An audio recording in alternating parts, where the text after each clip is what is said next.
नमस्कार मित्रांनो, आज मी उकडीचे मोदक बनवणार आहे. त्यासाठी लागणारे साहित्य: गूळ, खोबरं, त्यामध्ये जायफळ, वेलदोडे मिक्सरला बारीक करून घेतलेला आहे. गूळ व खोबरे मिक्स करून घेतलेलं आहे.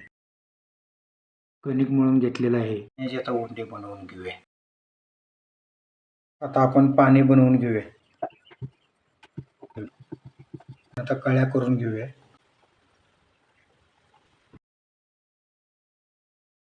अशा पद्धतीने कळ्या झाल्या पाहिजेत. याच्यामध्ये सारण भरून घेऊया.